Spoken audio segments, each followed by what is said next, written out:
आज धीरजपुरा में एक कार्यक्रम के दौरान कांग्रेस के पूर्व प्रदेशाध्यक्ष नारायण सिंह को वन मंत्री हेमाराम चौधरी जी को एक बात कहते सुना। उन्होंने कहा कि अगर पूरे राजस्थान में कहीं सबसे ज़्यादा सड़कें बनी है तो वो दातारामगढ़ विधानसभा क्षेत्र में बनी है।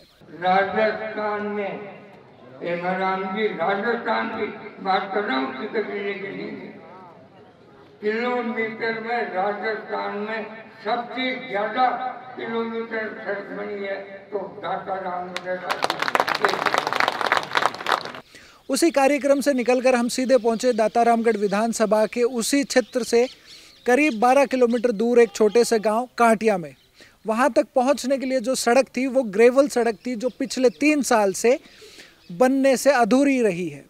उस क्षेत्र के बीच में क्रेशर भी है जहां पे खनन का कार्य होता है और उसकी वजह से दो धूल मिट्टी उड़ती है। आसपास के लोगों का उसने जीना मुहाल कर रखा है। लेकिन आप ये मत समझना कि समस्या सड़क की है, नहीं। सड़क की समस्या का तो एक उदाहरण मात्र था।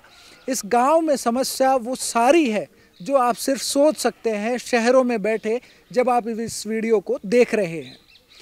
आज भी हमारे देश में बहुत सारी समस्याएं ऐसी है जो हम अपने घरों में बैठकर कल्पना भी नहीं कर सकते कि दूर किसी स्थान पर कोई व्यक्तियों का समूह एक गांव के रूप में उन समस्याओं से जूझ रहा होगा। क्योंकि हमें टीवी की बड़ी स्क्रीन पर दिखाई जाती है बड़ी बड़ी प्रतिमाएं बनते हुए, बड़े बड़े हाईवेज बनते हुए, उन हाईवे पे उतरते हुए सुखोई जैसे विमान, और उसी से हम परिकल्पना करते हैं कि देश में विकास हो रहा है। लेकिन आज भी भारत की सबसे ज़्यादा आबादी जो है वो शहरों की बजाय गाँवों में बसती है, और गाँवों की जो हालत है वो बड़ी ख़राब होती है जब आप उनमें पहुंचकर देखते हैं कि वहाँ के लोग किस तरह अभावों में अपनी ज़िंदगी गुजार रहे हैं। नमस्कार, मेरा नाम है दिनेश और आप देख रहे हैं सीकर संदेश। अभी हम हैं दातारामगढ़ विधानसभा के कांटिया गांव में, जहां पर पानी की समस्या है, सड़क की समस्या है, चिकित्सा की समस्या है, स्कूल की समस्या है। यहाँ पर क्रेशर की वजह से जो लोगों को परेशानी होती है उसकी समस्या है, और सबसे बड़ी समस्या यहाँ लोगों को नेताओं की समस्या है। नेताओं की समस्या इसलिए है कि आखिरी बार इस गांव के लोगों ने नेताओं को देखा था जब 3 साल पहले वो वोट मांगने आए थे। उसके बाद ना इन्होंने वोट नेताओं को देखा और ना नेताओं के द्वारा किए गए वादे इन्हें कहीं दिखाई दिए पूरे होते हुए। पहली समस्या तो पानी की है। वो पानी 2 दिन से 3 दिन से जो ये ट्यूबवेल से टंकी में इकट्ठा करके छोड़ते हैं और टैंकरों के द्वारा पानी पीते हैं।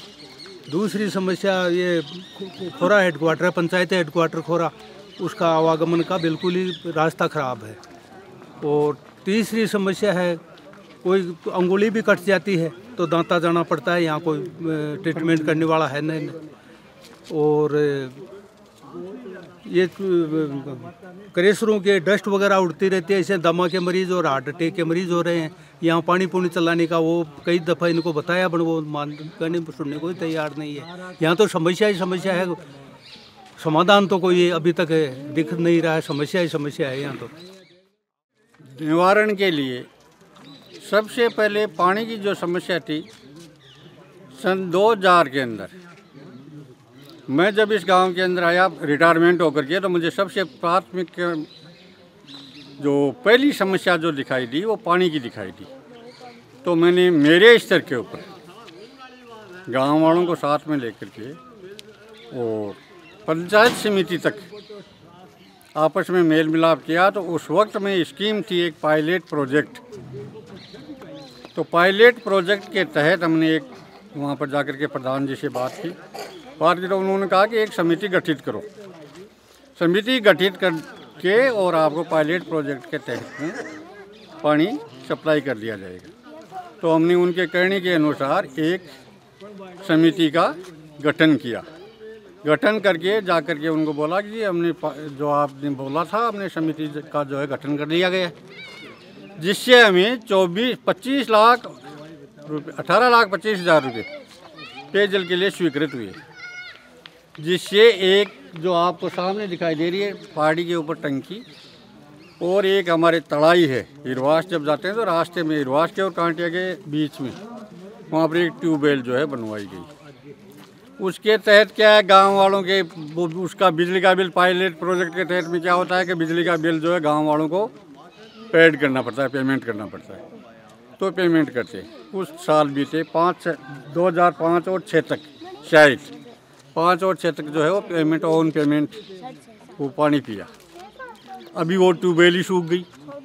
ट्यूबवेल सूख गई तो फिर छोटे लेवल पे प्रयास किया, सरपंच जी से, उप सरपंच जी से, दूसरों से करके एक यही इंसाफ थे हमारे दाता रामगढ़ में, उनसे मिलाप किया तो 9 फाइलें दाता रामगढ़ की स्वीकृत हुई। उनमें हमारी जो पहली फाइल है वो हमारी एक कांटिया की भी जो है पे उसकी कौन सी जलधारा है, जीवन धारा है, क्या मालूम नहीं, उससे गवर्नमेंट जो है ट्यूबवेल एक स्वीकृत की गई।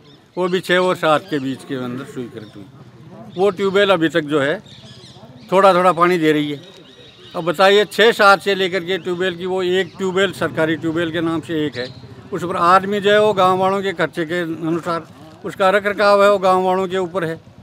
आदमी को जो पे देते हैं यानी पेमेंट करते हैं वो गांव वाले करते हैं, अपने ऊपर उसको शेयर बांट देते हैं, आदमियों के ऊपर बांट देते हैं कि इतने आदमी पानी पीने वाले हों और इतने पैसे जो है इसको देते हैं।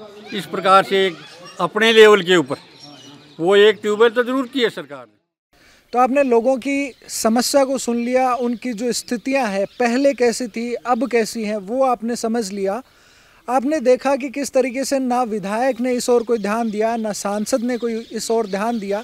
जिला कलेक्टर महोदय ने भी बहुत ज़्यादा इनकी परेशानियों में इंटरेस्ट नहीं दिखाया और उसकी वजह से इतनी सारी परेशानियां एक गांव जिसमें 1200-1400 लोग रहते हैं उनके लिए पिछले कई सालों से बनी हुई है।